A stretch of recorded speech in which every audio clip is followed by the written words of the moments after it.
আচ্ছা বলো তো, আমার মতো তোমাদের কার কার মনে হয় যারা ভাবো যে গেস্ট আসলে বাইরে থেকে কিছু কিনে দেবো নাকি বাড়িতে বানাবো, আবার ভাবো যে একটু নতুনত্ব কিছু চটজলদি বানানো যায়, সেরকম খাওয়া যায় যেটা বাচ্চারাও খাবে বড়রাও খাবে, যেটা খাটনিও কম, তাদের জন্য আজকের এই ভিডিওটা। তোমাদেরকে জানাই কাবেরী রান্নাঘরে অনেক অনেক স্বাগত। চলো তাহলে রেসিপিটা দেখে নেওয়া যাক। তো আমি বাজারে দেখতে পেলাম এরকম বড় বড় লঙ্কা উঠেছে, যেটা না ঝাল কিন্তু খেতে ভালো, আবার ক্যাপসিকামের মতনও টেস্ট আসে। তো সেই জন্যই এই দিয়েই আজকে রেসিপিটা বানালাম। প্রথমে এরকম করে কেটে নিয়েছি, বাইরের বোটার দিকটা কেটে বাদ দিয়ে ছোটো একটা কেটেছি, একটা বড় পিস রেখেছি। আর লাগছে পেঁয়াজ কুচি, টমেটো কুচি, আলু সিদ্ধ, কয়েকটা সলিড পিস চিকেনের, আর আদা রসুনের পেস্ট। এইভাবে অর্ধেক করে কেটে নিয়ে ভিতর থেকে শাঁসটা বার করে দিয়েছি, আর একটা ছোট ছোট পিস করেছি। ননস্টিক তাওয়াতে সাদা তেল গরম করে নিয়ে দিয়েছি জিরে, তারপরে দিয়েছি পেঁয়াজ কুচি। এখানে আমি দুটো পেঁয়াজ নিয়েছি। ভালো করে নাড়াচাড়া করে নিয়ে ওই লঙ্কা থেকেই যে ছোট ছোট পিসটা করেছিলাম সেটা দিয়েছি। হালকা ভাজা হয়ে গেলে ম্যারিনেট করা চিকেনের সলিড পিসগুলো দিয়েছি। এখানে আমি চিকেনের ম্যারিনেট করেছিলাম লঙ্কা গুঁড়ো, হলুদ গুঁড়ো, জিরে গুঁড়ো আর একটু সামান্য সর্ষের তেল দিয়ে।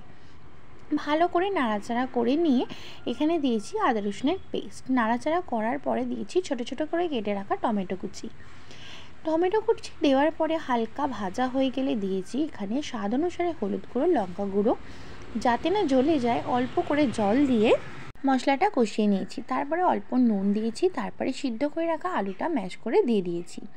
এখানে ভালো করে আলুটা আমি মিক্সড করে নিচ্ছি, একদম যেন না কোনো লাংস থাকে, এরকমভাবে মিক্সড করে নিয়েছি। ব্যাস পুরো রেডি। এবার উপর থেকে দিয়ে দিয়েছি গরম মশলা গুঁড়ো আর ছোটো ছোটো ধনেপাতা কুচি। নাড়াচাড়া করে নামিয়ে নিয়ে ঠান্ডা করতে নিয়ে রেখে দিয়েছিলাম।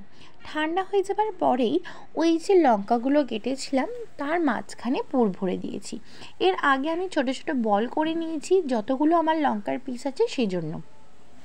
এইভাবে পুরটা লাগিয়ে নিয়েছি। তার আগে হ্যাঁ বলে রাখি, লঙ্কাটায় অল্প সামান্য নুন মাখিয়ে রাখবে, তাহলে ওটা একটু নরম হয়ে যাবে আর খেতেও ভালো লাগবে। এখানে বেসন নিয়েছি, চালের গুঁড়ি নিয়েছি, যতটা পরিমাণ বেসন নিয়েছি তার থেকে অর্ধেক নিয়েছি চালের গুঁড়ি, নুন, গরম মশলা গুঁড়ো, লঙ্কা গুঁড়ো, হলুদ গুঁড়ো, আদা রসুনের পেস্ট আর অল্প চাট মশলা দিয়ে অল্প জল দিয়ে এরকম ঘন একটা ব্যাটার বানিয়ে নিয়েছি। তারপরে কড়াইয়ে তেল গরম করে নিয়েছি। এখানে আমি রাইস ব্র্যান্ড অয়েল নিয়েছি, তোমরা চাইলে সাদা তেলেও করতে পারো। এইভাবে পুরটাকে ব্যাটারে চুবিয়ে দিয়েছি। তারপরে তেলে ছেড়ে দিয়েছি, হালকা লো ফ্লেমে ভালো করে অনেকটা সময় ধরে ভাজতে হবে। যদি আমরা হাই ফ্লেমে ভাজি তাহলে ভিতরটা রয়ে যাবে কাঁচা আর বাইরেটা রয়ে যাবে কালো, তাই জন্য এরকমভাবে ভেজে নেবে।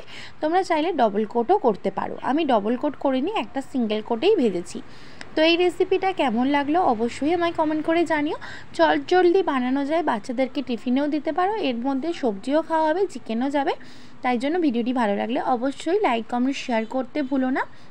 আমার চ্যানেলে নতুন হয়ে থাকলে অবশ্যই সাবস্ক্রাইব করে দিও। তোমরা আমার ভিডিও দেখছো কিন্তু সাবস্ক্রাইব করছো না, প্লিজ সাবস্ক্রাইব করো। অনেক অনেক ভালোবাসা, ভালো থেকো, টাটা, বাই বাই।